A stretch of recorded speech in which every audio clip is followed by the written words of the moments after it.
하나님의 말씀은 고린도전서 2장 10절에서 12절까지 말씀 보도록 하겠습니다. 고린도전서 2장 10절에서 12절까지의 말씀 보도록 하겠습니다.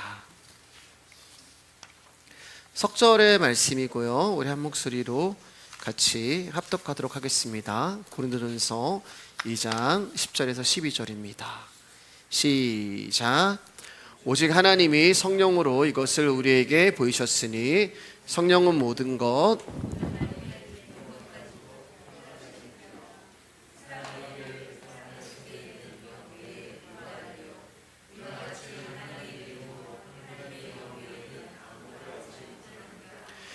우리가 세상의 영을 받지 아니하고 오직 하나님으로부터 온 영을 받았으니 이는 우리로 하여금 하나님께서 우리에게 은혜를 주신 것들을 알게 하려 하심이라. 아멘. 오늘 말씀의 제목은 성령으로 이것을 우리에게 보이셨으니 라는 제목으로 은혜 나누길 원합니다. 옆 사람과 인사하겠습니다. 귀하십니다. 귀하십니다. 감사합니다.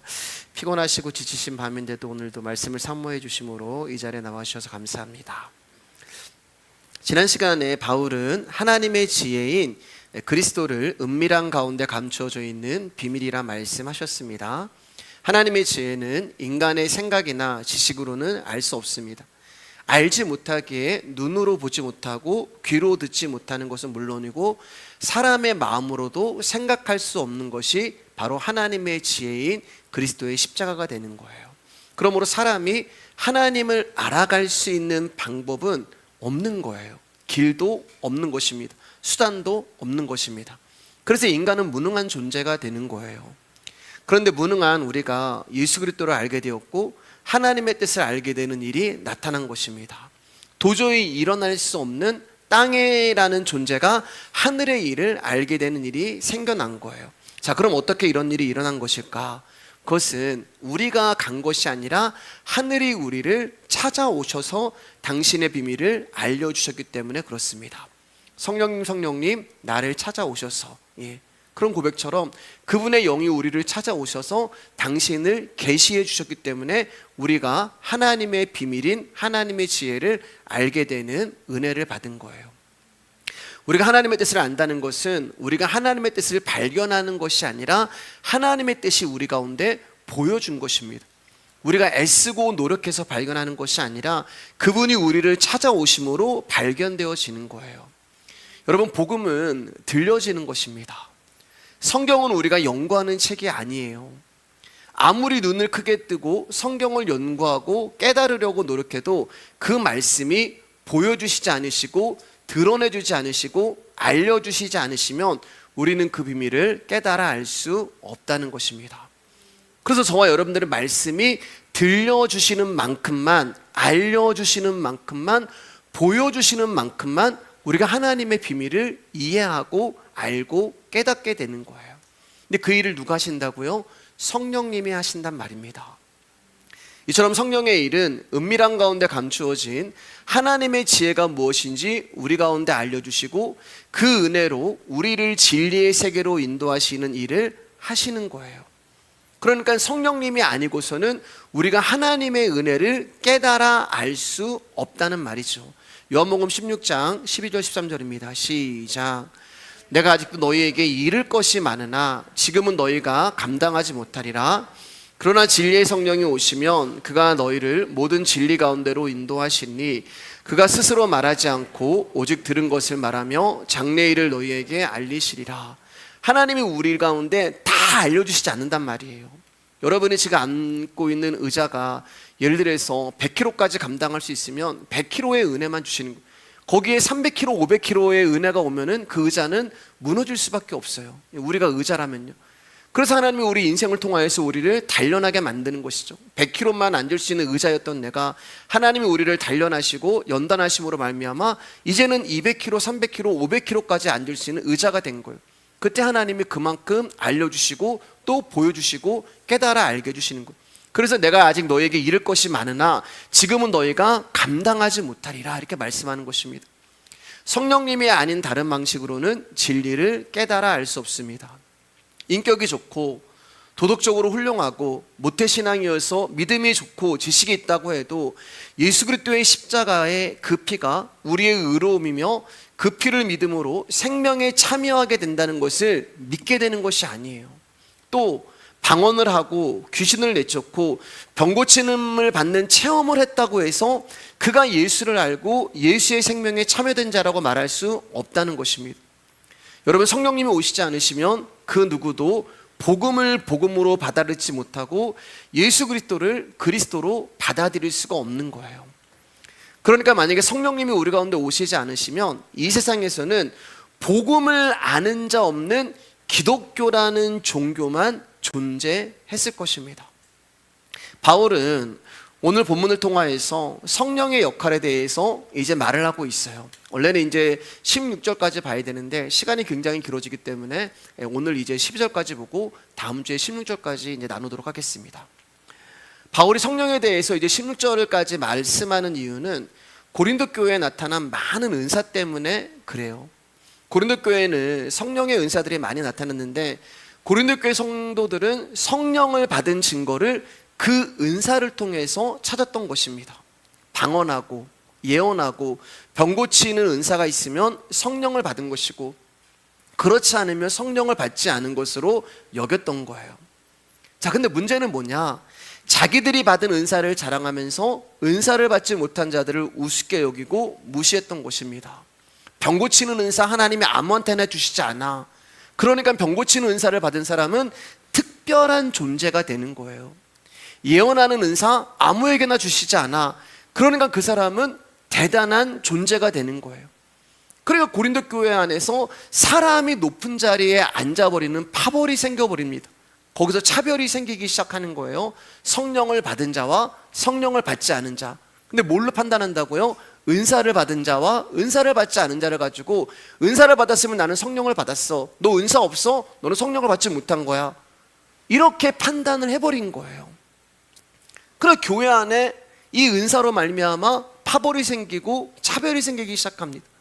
그래서 지금 바울이 고린도 교회를 책망하면서 야, 성령님이 하시는 일은 그런 게 아니야. 다시 말해서 성령님이 하시는 일은 은사를 주시는 게 아니야. 그렇게 지금 이야기를 하고 있는 거예요. 여러분, 은사라는 단어는 헬라어로 카리스마라는 단어를 씁니다. 예, 카리스마. 근데 카리스마라는 단어가 어디서 파생되어 나왔냐면은 카리스라는 은혜에서 나왔어요. 은혜가 이제 헬라어로 카리스란 말입니다. 카리스 안에서 나온 게 카리스마가 되는 거예요. 그러니까 무슨 말이냐면은 은혜를 받은 자들에게는 하나님이 구체적으로 주시는 선물이 있는데 그게 바로 은사라는 것입니다. 그러면 그 선물이 뭐예요? 에베소 2장 8절입니다. 시작. 너희는 그 은혜에 의하여 믿음으로 말미암아 구원을 받았으니 이것은 너희에게서 난 것이 아니요 하나님의 선물이라. 그 은혜를 받은 사람은 하나님이 은사라는 선물을 주신단 말이에요. 구체적으로 하나님께 은혜를 받은 사람에게 하나님이 주시는 선물이 있는데 그 선물이 바로 예수 그리스도가 되는 것입니다. 그러니까 복음을 알고 예수 그리스도를 아는 자들은 전부 하나님으로부터 은혜, 즉 은사를 받은 거예요. 이 은혜와 은사는 같이 가요. 그러니까 은사를 받았다는 말은 성도는 스스로의 힘으로 살아가는 것이 아니라 은혜로 살아가는 자야. 이게 바로 은사 안에 담겨진 뜻이 되는 거예요. 그런데 우리는 이 은사를 곡해합니다. 그래서 어떤 특별한 사람에게 하나님이 주시는 능력, 권능으로 생각을 하는 거예요. 그래서 거기에 신유의 은사, 예언의 은사, 마치 어떤 사람에게만 하나님이 이런 은사를 주신 것처럼 생각하고 그 사람을 대단한 주의 종으로 생각을 하는데 그렇지 않다고 지금 바울이 얘기하고 있는 거예요. 여러분이 십자가의 복음을 안다면 여러분들은 이미 그 무엇보다도 비교할 수 없는 예수 그리스도라고 하는 은사를 받은 자들입니다. 여러분, 오늘날 교회에서 은혜 받는 방법을 하도 많이 가르치다 보니 자신이 그 방법론만 익히면 은혜 받을 자격이 있다고 생각을 해요. 그러나 우리는 방법으로 나오는 자들이 아니라고 말씀드렸잖아요. 은혜는 은혜 받을 자격이 없는 자에게만 은혜로 남는 것입니다. 여러분, 하나님은 여러분 한 사람 없어도 하나님 되심에 불편하심이 전혀 없으신 분이에요. 그 말은 우리에게 은혜를 주실 이유가 사실 하나님께는 하나도 없다는 말입니다. 그분이 우리 가운데 은혜를 주실 이유가 뭐가 있어요? 아들을 보내실 이유가 뭐가 있어요? 우리는 보통 내가 원하는 게 주어지고 내가 소원하는 게 이루어지는 것을 은혜라고 생각을 해요. 마음이 고통스럽고 외롭고 힘들 때 토닥토닥 위로해 주는 것이 하나님의 은혜라고 생각하고, 내가 몸이 아프고 내가 실패하고 넘어졌을 때 하나님이 치유해 주고 일으켜 세워주는 것을 우리는 하나님의 은혜라고 생각을 합니다. 그러나 은혜는 그런 게 아니에요. 은혜는 우리에게 어떤 조건도 없고 우리의 선택도 아닙니다. 우리가 은혜를 받기 위해서 달라고 해서 그분이 주시는 것도 아니고 안 주시는 것도 아니에요. 여러분, 이 은혜는 우리가 무엇을 드려도 갚을 수 없는 은혜입니다. 그 말은 무슨 말이냐? 이 은혜는 우리가 갚으면 안 된다는 거예요. 여러분, 하나님께 받은 은혜는 우리가 갚으면 안 돼요. 왜 제가 이렇게 말씀을 드리냐면, 갚을 수 없기 때문에 그렇습니다. 여러분, 무엇으로 그분의 은혜를 갚으실 거예요? 여러분의 목숨을 드려도 그분의 은혜를 갚을 수 없는 거예요. 또 전부 우리는 하나님의 은혜를 갚아야 됩니다 이렇게 주장을 하잖아요. 아니에요, 여러분. 성경에 예수님을 만난 자들은 전부 자신의 입을 가리고 자신의 전적 죄인됨으로 인하여서 예수님을 만날 때마다 드러나는 게 죄란 말이에요. 굉장히 거룩한 척하고 믿음 있는 척하는데 예수님 앞에 드러나는 것은 나 죄인이란 말입니다. 그래서 자신의 전적 죄인됨으로 인하여서 화로다, 나는 망하게 되었도다, 주여 나를 떠나소서, 저는 죄인입니다 라는 반응을 예수님을 만난 사람들이 다 보였단 말입니다. 그럼 저 마찬가지로 저와 여러분도 예수님을 만났잖아요. 근데 왜 자랑을 하시냐는 거예요. 은혜 받았다고 자랑을 하고 내가 이런 은사가 있다고 자랑을 합니다. 아니요, 우리 역시 주님 저는 죄인입니다, 주님 저를 떠나소서라는 고백에 나와야 하는 거예요. 근데 은혜를 자랑하고 받은 은사를 자랑한다? 그것은 사람의 욕심이고 탐심일 뿐이에요. 이제 은혜와 은사에 대한 이야기는 우리가 고린도서를 나누면서 계속 나오게 됩니다. 그래서 이제 그거는 이제 차차 나누기로 하고 다시 이제 본문으로 돌아오도록 할게요. 바울이 말하고 있는 성령의 일은 하나님께서 우리에게 은혜로 주신 것이 무엇인가를 깨닫도록 하는 거예요. 여러분, 이 말을 반대로 하면 우리가 하나님의 은혜를 깨닫는다는 것은 성령이 아니고서는 불가능하다는 말이 되는 거예요. 그래서 이번 주와 다음 주에는 구체적으로 성령님이 누구시며 그분이 하시는 일이 무엇인지에 대하여 이제 좀 더 구체적으로 한번 나눠보려고 합니다. 요한복음 14장 16절입니다. 크게 시작. 내가 아버지께 구하겠으니 그가 또 다른 보혜사를 너희에게 주사 영원토록 너희와 함께 있게 하리니. 여기 보면 이제 성령님의 또 다른 이름이 나와요. 그 이름이 뭐예요? 보혜사예요. 보혜사라는 말의 뜻은 상담자, 위로자, 대언자라는 뜻을 가지고 있습니다. 근데 이 보혜사 안에 세 가지 의미가 있습니다. 그게 뭐냐면은 하나는 예수님의 간구로 구하겠으니, 그리고 그 간구를 들으시고 하나님이 보내주신 거예요. 그리고 영원토록 우리와 함께 하신다는 거예요. 이게 보혜사 안에 담겨있는 세 가지 의미가 됩니다. 그런데 말씀을 보시면 그냥 보혜사라고 하지 아니하시고 또 다른 보혜사라고 말씀하고 계세요.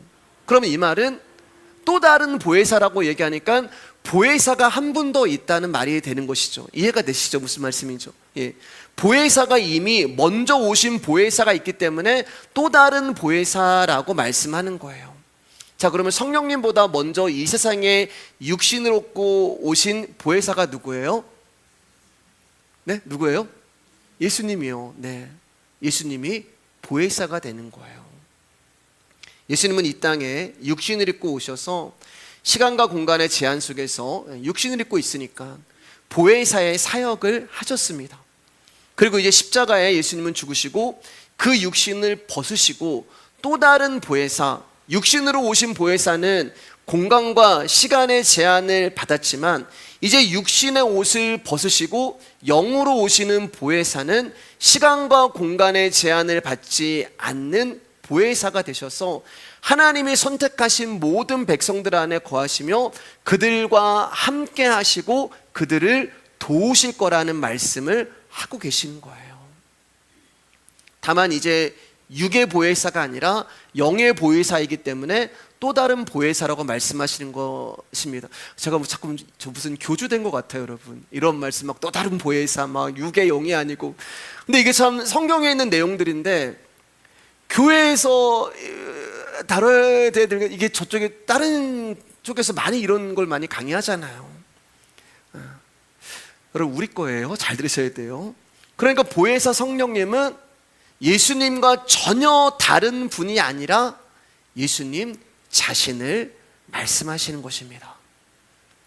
예수님이 이 땅에서 육신을 입고 하시려 했던 일들을 똑같이 이루시기 위해 오시는 또 다른 영의 보혜사가 바로 성령님이 되는 거예요. 요한복음 14장 17절 상반절입니다. 시작. 그는 진리의 영이라. 성령님을 뭐라고 말씀하세요? 보혜사 성령님을 그는 진리의 영이다, 이렇게 얘기해요. 예수님의 육신 안에 거하시고 계시는 예수님의 생명을 영이라고 얘기해요. 성령이란 말입니다. 예수님 육신 안에 있는 영을, 예수님 육신 안에 있는 생명을 성령님이라고 얘기하는 거예요. 그 영을 보혜사라고 이야기하는데, 그 보혜사가 진리의 영이다. 그러니까 예수님 육신 안에 있는 생명이 진리의 영이다. 진리의 영이라는 말은 진리를 위한 영이고 진리를 증거하는 영이라는 거예요. 자, 그럼 진리가 무엇이냐? 요한복음 14장 6절입니다. 시작. 예수께서 이르시되 내가 곧 길이요 진리요 생명이니 나로 말미암지 않고는 아버지께로 올 자가 없느니라. 진리가 누구예요? 예수 그리스도를 말씀하는 거예요. 그런데 진리의 영이라고 말씀하잖아요. 예수님 안에 있는 진리의 영. 그래서 보이지 않는 거예요, 성령님이. 예수님은 보이지만 성령님은 보이지 않아요. 왜냐하면 영이기 때문에 보이지 않습니다. 여러분, 내 눈에 보여지는 것은 사실이지 진리가 아니에요. 내 눈에 보여지는 것은 현상이에요. 우리는 현상 뒤에 있는 영적인 세계를 보는 자들입니다. 진리는 보이지 않는 영적인 세계가 깨달아지는 거예요. 근데 보이지 않는 영적인 세계가 어떻게 깨달아질 수가 있어요? 나의 힘으로 되지 않는 것입니다. 그래서 성령님이 오셔서 우리 안에 그것을 깨닫게 해주시는 거예요. 그래서 진리이신 그 예수 그리스도의 영이 우리 안에 들어오심으로 말미암아 그 영의 세계, 진리의 세계가 깨달아지는데, 그게 뭐예요? 말씀이 내 안에 들리는 거예요. 여러분, 진리가 말씀이잖아요. 진리가 예수님인데 예수님이 육신을 입고 이 땅에 오신 말씀이시잖아요. 근데 그 말씀이 우리가 믿어지고 그 말씀이 보여지고 그 말씀이 들려지는 것은 내가 하는 게 아니란 말입니다. 사람의 힘으로는 되지 않아요. 근데 우리 안에 진리의 영이 들어오심으로 말미암아 그분의 진리가 들리고 그분의 진리가 믿어지고 그분의 진리가 보여지는 거예요. 그래서 오늘 고린도전서 2장 10절 11절 말씀 가운데 오직 하나님이 성령으로 이것을 우리에게 보이셨으니 성령은 모든 것 곧 하나님의 깊은 것까지도 통달하시느니라. 사람의 일을 사람의 속에 있는 영 외에 누가 알리오? 이와 같이 하나님의 일도 하나님의 영 외에는 아무도 알지 못하느니라. 하나님의 마음은 하나님의 영이신 성령님만 아시고 하나님의 기쁘신 뜻은 하나님의 영이신 성령님만 아시는 거예요. 그런데 오직 하나님이 성령으로 이것을 우리에게 보여주셨다는 거예요. 아멘 해주셔야 됩니다. 아멘이시잖아요. 하나님만 아시는 그 비밀을 우리에게, 하나님의 깊으신 사정과 깊으신 뜻을 우리에게 하나님이 보여주시는 거예요. 그분이 우리를 찾아오셔서 우리 안에 그분의 복음이 믿어지고 말씀이 들려지고 하나님의 깊은 것까지 깨닫게 되는 일이 일어난 거예요. 어떻게 해요? 성령님이 우리 안에 오심으로 말미암아요.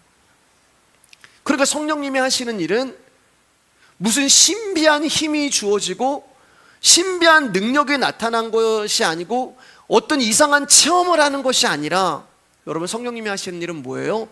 예수님에 대하여 증거하고 가르치고 증언하는 일을 하시는 거란 말입니다. 우리 교회 성도님은 아니에요. 예전에 어떤 분이 이제 방언하는 것에 대해서 저에게 상담을 한 적이 있습니다. 그분은 이제 방언하는 것을 굉장히 중요하게 여기는 교회를 다니셨는데 정작 당신이 방언을 하지 못함으로 신앙생활 하는데 주눅이 든 거예요. 왜냐하면 거기는 방언하는 것을 성령 받은 걸로 인정을 했거든요. 딱 고린도 교회 모습이잖아요. 그분은 이런 말씀을 하셨어요. 성령님이 나를 안 사랑하셔서 방언을 안 주시는 것 같습니다. 그럴까요, 여러분? 여러분, 방언은 알아들을 수 없는 말을 의미합니다. 그 성경에 뭐라고 얘기해요? 통변하기를 위해서 기도하라고 말씀하잖아요. 그러니까 방언으로 말을 하면은 알아들을 수 없는데 통변을 하면은 그 말이 무슨 뜻인지 들린다는 거예요. 여러분, 우리가 방언으로 기도하면 무슨 뜻인지 모르잖아요. 근데 통변을 구하면 내가 하는 기도가 들린다는 말이 되는 거잖아요. 사도행전 2장을 보면 진리의 영이 오순절 다락방에 임하자 그곳에 모여있는 사람들이 방언을 받았어요. 불의 같이 갈라지는 것이 각 사람 위에 임하더니 저희가 다 성령의 충만함을 따라 다른 방언으로 말하기를 시작하느라 방언을 받았어요. 근데 그 방언의 기도 소리가 얼마나 큰지 소동이 났습니다. 그래서 그곳에 모여있는 천하 각국으로부터 온 경건한 유대인이 이 기도 소리를 듣게 됩니다. 야, 무슨 일이 난 거야? 왜 이렇게 시끄러워? 지금 저 기도 소리가 무슨 소리야? 그러자 그들이 이렇게 고백을 해요. 우리 조금 길지만 제가 한 절 여러분 한 절 읽겠습니다. 이 소리가 남에 큰 무리가 모여 각각 자기의 방언으로 제자들이 말하는 것을 듣고 소동하여 다 놀라 신기하게 여겨 이르되 보라, 이 말하는 사람들이 다 갈릴리 사람이 아니냐? 우리가 우리 각 사람이 난 것 방언으로 듣게 되는 것이 어찌 됨이냐? 우리는 바데인과 메데인과 엘람인과 또 메소보다미아, 유대와 갑비도기와 본도와 아시와 부르기아와 밤빌라와 애굽과 및 구레네에 가까운 리비아 여러 지방에 사는 사람들과 로마로부터 온 나그네 곧 유대인과 유대교에 들어온 사람들과 그레데인과 아라비아인들이라 우리가 다 우리의 각 언어로 하나님의 큰 일을 말함을 듣는도다 하고 다 놀라며 당황하여 서로 이르되 이 어찌된 일이냐 하며 또 어떤 이들은 조롱하여 이르되 그들이 세술에 취하였다 하더라. 지금 오순절 마가의 다락방에 성령님이 임하심으로 제자들이 방언으로 기도를 하기 시작하는데 거기에 모인 천하 각국의 사람들의 귀에 그 기도 소리가 자기 나라의 언어로 들리기 시작하는 거예요. 그런데 뭐라고 얘기하는 거예요? 야, 저 사람들은 갈릴리 사람 아니냐? 저 사람들은 한국 사람 아니냐? 우리는 중국 사람이고 우리는 일본 사람이고 우리는 미국 사람인데 어떻게 저 사람들이 한국말로 기도를 하는데 저 사람들이 하는 기도가 우리 귀에 들리지? 이 얘기를 하고 있는 거예요. 그런데 이 사람들이 지금 듣고 있는 그 기도의 내용이 뭐냐는 거예요. 여러분, 제자들이 오순절 다락방에서 성령을 받고 기도하는 내용이 뭐였어요? 하나님의 큰 일이라고 말씀하잖아요. 하나님의 큰 일을 말함을 듣는도다. 그럼 하나님의 큰 일이 뭐예요, 여러분? 하나님의 큰 일, 당신의 아들 예수 그리스도를 이 땅에 보내셔서 십자가에 죽이신 그 복음이 큰 일이란 말입니다. 그 복음이 지금 이 사람들에게 들리고 있다는 내용이에요. 십자가에 죽은 예수 그리스도의 이야기가 지금 들리고 있는 거예요. 내가 알아들을 수 없는 언어로 지금 들리는데 알아들을 수 없는 말을 하고 있는데 내 귀에 그게 막 들린단 말이에요. 왜 여러분? 성령님이 오셔서 그들 가운데 들리게 해주시는 거예요. 조금 전에 성령님이 하시는 일이 무슨 일을 한다고 하셨어요? 예수님이 누구시고 예수님이 세상에 왜 오셨으며 예수님이 십자가에 왜 죽으셨으며 예수님의 가르치시는 말씀이 무엇이며 즉 예수님을 증거하고 증언하고 가르치는 일을 하시는 게 성령님의 일이란 말이에요. 지금 마가의 다락방에 성령님이 임하셨단 말입니다. 지금 이 오순절에 그 절기를 지키려고 온 사람들 가운데 성령님이 임하신 거예요. 그래서 베드로가 이 기도 소리를 듣고 모인 사람들에게 복음을 전했을 때 알아듣지 못하는 말로 복음을 전했어요. 여러분 보세요. 얼마나 많은 지금 민족들이 모여 있어요. 이거 통역만 하려고 하면 아라비아 사람, 어디서 리비아 사람, 어디 애굽 사람 통역만 세워도 수십 명을 세웠을 것이고, 근데 그렇게 하지 않아요. 베드로는 정말 하나님 주신 말씀을 그대로 전하는데 이 기도 소리를 듣고 모인 사람들 가운데 복음을 전했을 때 알아듣지 못하는 갈릴리 언어로 복음을 전했는데 천하 만국에 있는 모든 사람들이 그 알아듣지 못하는 말을 듣고 3,000명이 회개를 하고 예수를 믿는 역사가 일어났단 말입니다.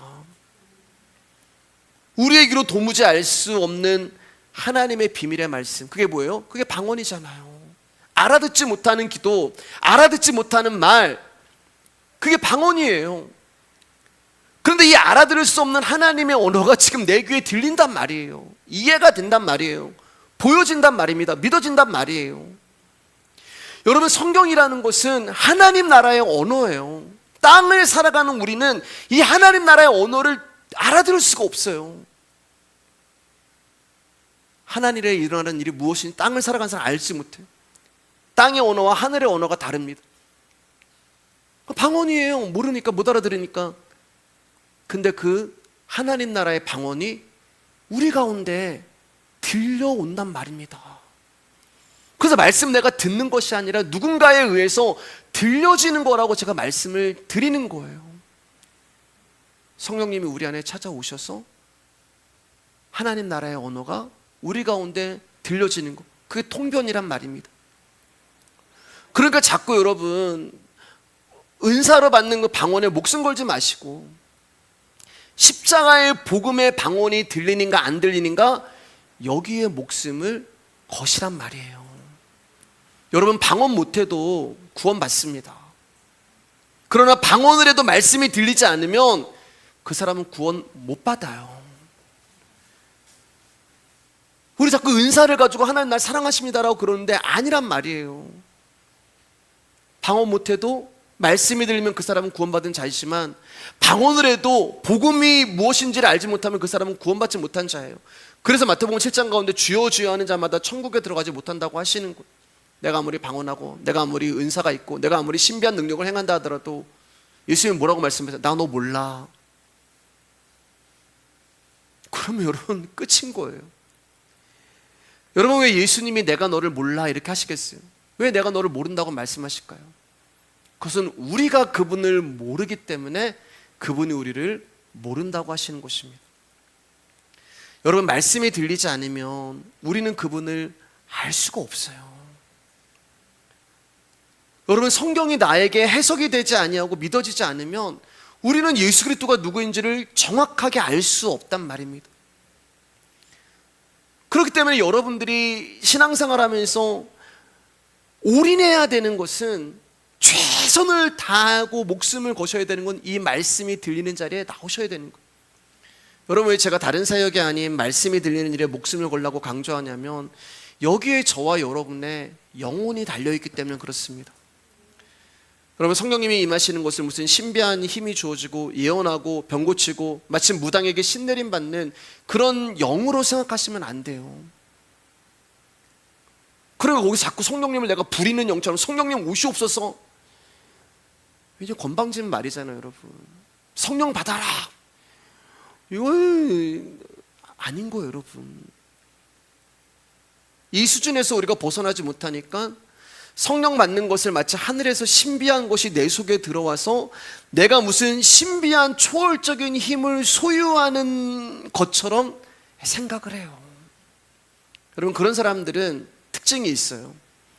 자꾸 뭔가를 경험해야 되고 느껴야 되고 만들어내야 됩니다. 성령이 오시면 외적으로 어떤 변화가 나타나야 된다고 생각을 합니다.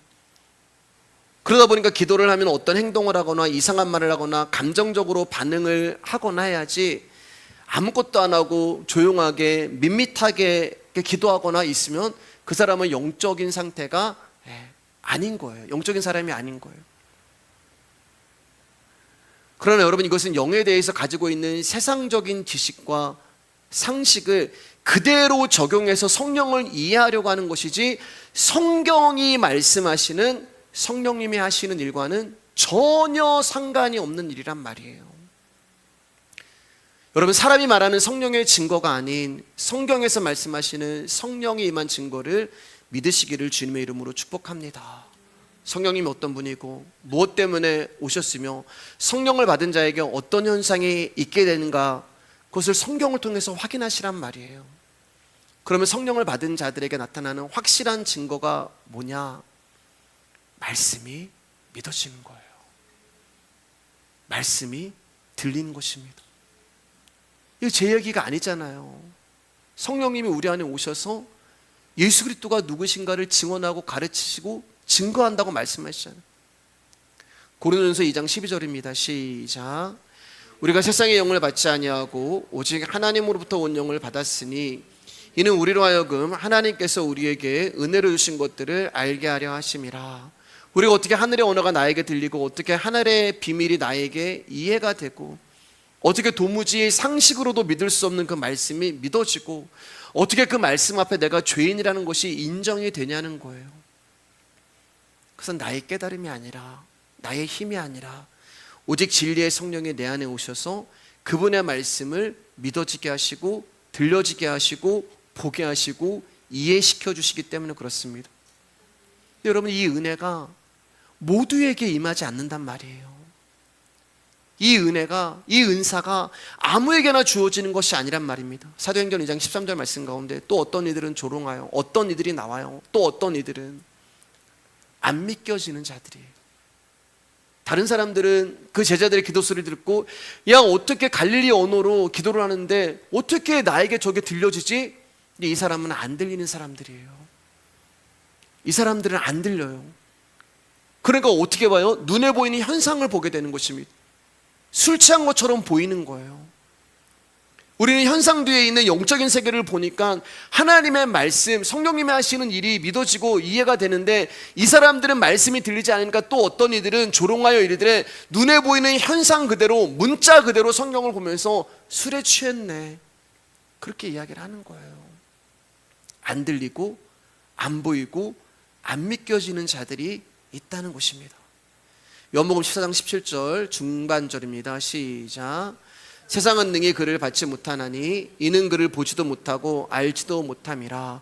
세상은 능히 절대 성령을 받지 못한다 말씀하세요.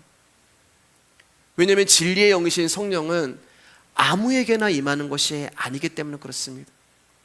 오직 창세전에 하나님께 의해 택함을 받은 백성들에게만 찾아가시는 거예요. 그러니까 분명 성령을 받을 사람과 성령을 받을 수 없는 세상이 구별되어 있다는 말이에요. 오직 예수 그리스도의 십자가의 사랑으로 하나님의 처소가 되도록 작정된 사람들 외에는 절대로 성령이 임할 수 없는 것입니다. 그럼 이런 질문이 이제 듭니다. 왜 세상은 성령을 받지도 못하고 이해할 수 없을까? 그들 안에 진리의 영이 없기 때문에 그래요. 그래서 아무리 복음을 증거하고 전파하고 가르친다 하더라도 그들 안에는 진리의 영이 없기 때문에 이 말씀이 들어갈 수가 없는 거예요. 성령님이 함께 하신다는 결론은 예수 그리스도가 나와 함께 한다는 걸 말씀하고 계시는 것입니다. 그렇기 때문에 성령님이 임한 자들의 삶은 오직 십자가의 은혜 아니면 절대로 살아갈 수 없는 상태로 만들어져 가는 거예요. 나 자신의 소외와 손해와 상함을 감수하면서 예수 그리스도를 믿고 십자가 앞에 모든 것을 포기하게 되는 것이 성령이 함께하는 자들의 삶이 되는 것입니다. 세상은 그걸 싫어해요. 내가 손해보는 거, 내가 상하는 거, 내 시간을 들여서 그 아까운 주일날 11시, 여러분 11시가 제일 황금 같은 시간이거든요. 주일날은요. 그 시간을 내가 하나님 앞에 드려 그걸 인정할 수가 없는 거예요. 그래서 환영할 수가 없는 것입니다. 그래서 세상은 예수님께 그랬듯이 동일하게 성령을 거부하고 배척하는 거예요. 요한복음 14장 17절 하반절입니다. 시작. 그러나 너희는 그를 아나니 그는 너희와 함께 거하시며 또 너희 속에 계시겠음이라. 그러나 너희는, 세상은 절대 성령을 받을 수 없어 그렇게 얘기하는데, 그러나 너희는, 어떤 존재들이 나와요. 하나님 창세전에 택하신 당신의 백성들은 뭐라고 말씀하세요?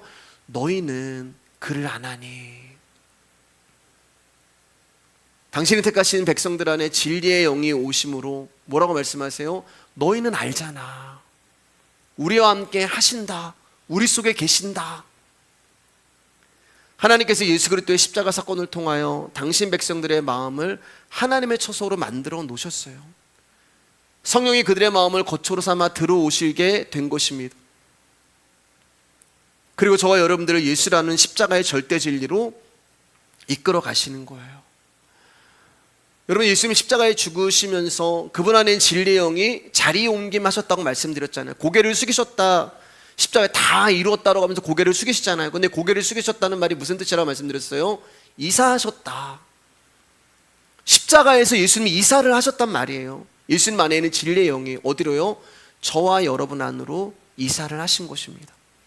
그래서 그분이 우리 안에 거하심으로 뭐가 된 거예요? 우리가 그분의 성전이 된 거예요. 너희와 함께 거하시며 너희 속에 계시겠음이라. 어떻게 우리 안에 함께 하시고 우리 속에 거하실 수가 있냐? 우리가 성전이기 때문에 그래요. 그래서 너희가 하나님의 성전인 것과 하나님의 영이 너희 가운데 거하시는 것을 알지 못하느냐? 우리가 한 게 아무것도 없잖아요. 그분이 십자가에서 죽으시고 고개를 숙이고 내가 너 선택했어, 내가 너를 거처 삼을 거야, 내가 너를 처소 삼을 거야, 내가 거하는 집 성전이란 말입니다. 그분이 우리 안에 들어오셔서 우리가 하나님의 거하시는 아버지의 집이 된 거예요. 그래서 우리가 그분과 함께 거하고 그분이 우리 속에서 계시는 것입니다. 당신이 창조하시고 부르시고 선택하신 저와 여러분의 마음 깊은 곳에 하나님이 당신의 보좌를 두신 거예요. 어마어마한 일이 일어난 거예요. 우주의 하나님이 우리 안으로 들어오셔서 내 안에 보좌를 앉으시고 그 보좌 우편에 예수 그리스도가 앉으셔서 우리를 다스리고 계시는 거예요. 그게 우리 속에 계시는 것이고, 그게 우리를 아시는 것이고, 그게 우리와 영원히 함께 하는 것이고, 내 안에 계신 성령님이 우리를 하나님의 아들로 하나님의 안에 살게 하시는 것입니다. 그게 뭐예요? 그게 영생인 거예요. 하나님 나와 영원히 함께 하는 거. 우리가 죽으면 하나님 나라 가는 거 자꾸 그렇게 영생을 생각하지 마시고, 그분이 이미 나와 함께 하시고 영원한 생명을 가지신 분이 내 속에 계시겠습니다. 이게 영생이란 말입니다.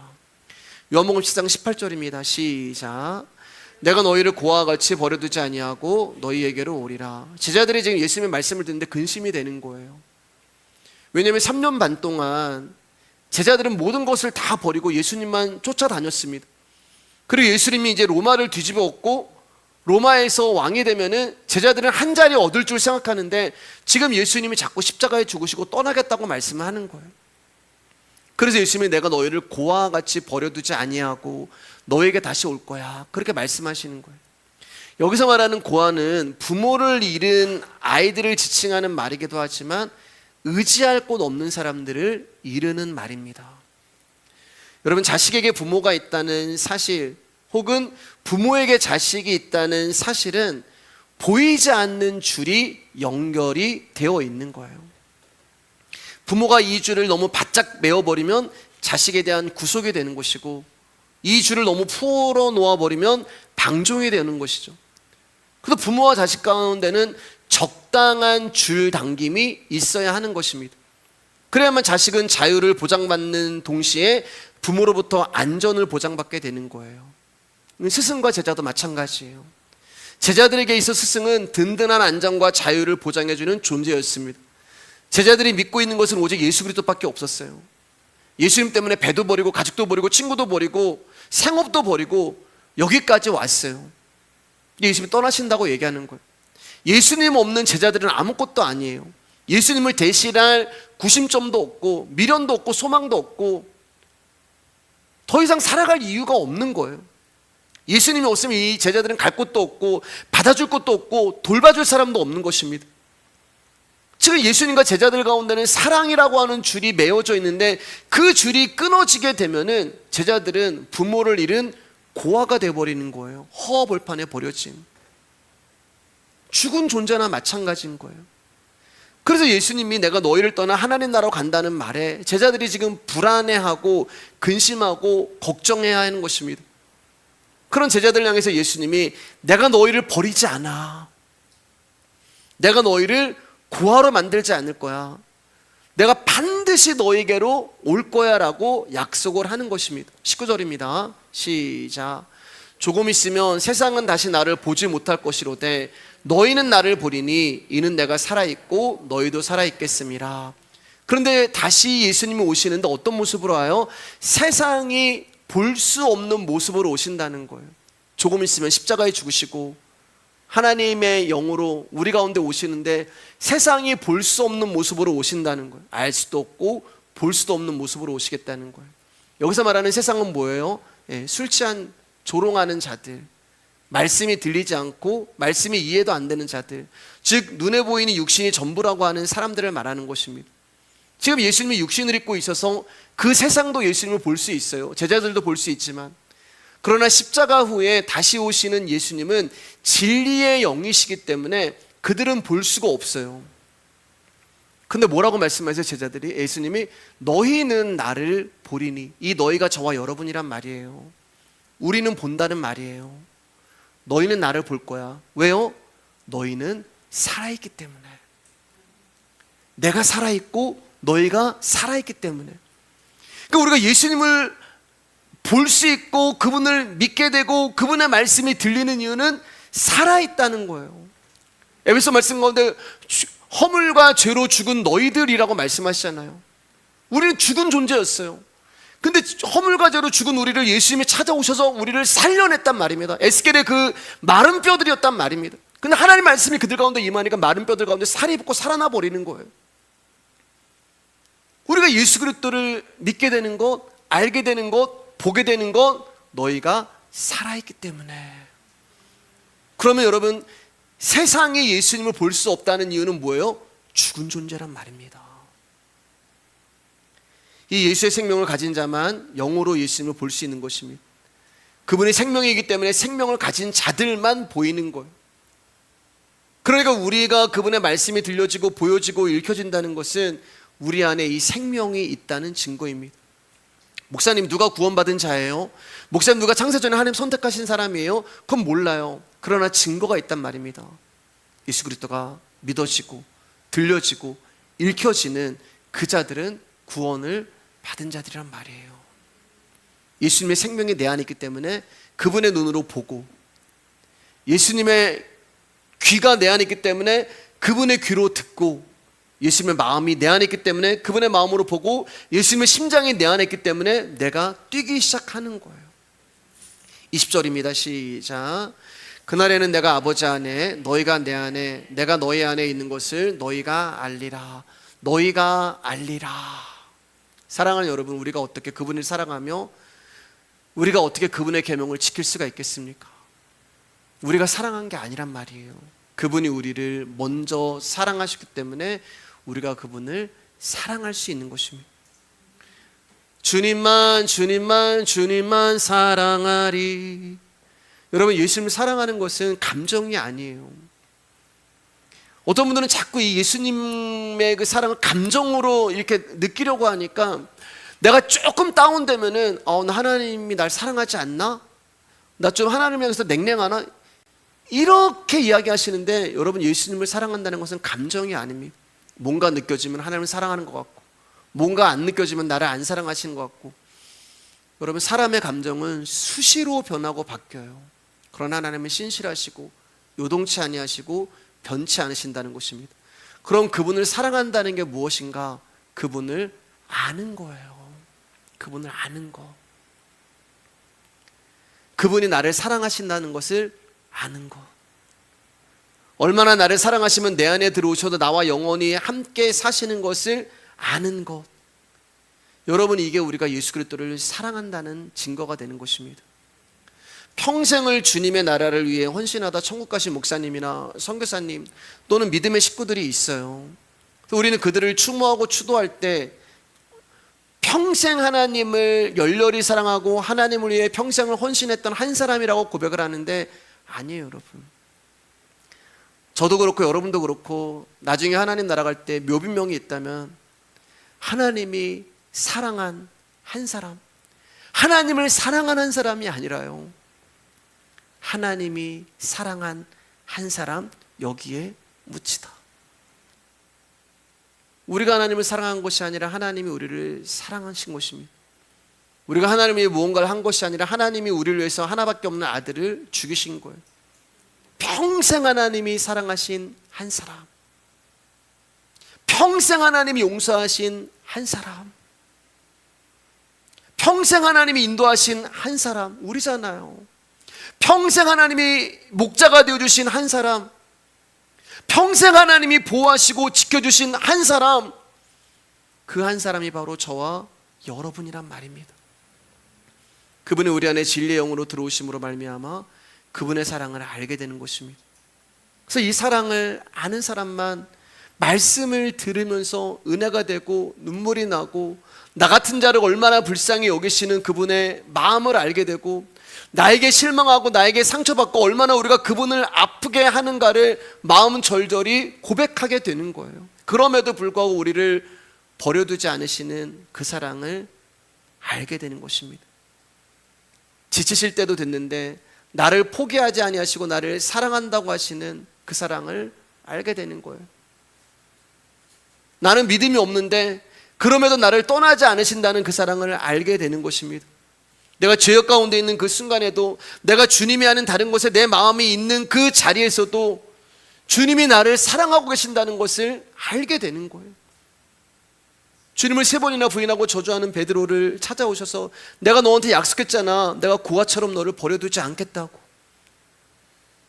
주님을 3번이나 부인하고 심지어 욕까지 하고 저주까지 했는데 예수님은 당신이 하신 약속을 지키시면서 당신의 사랑을 주는 거예요.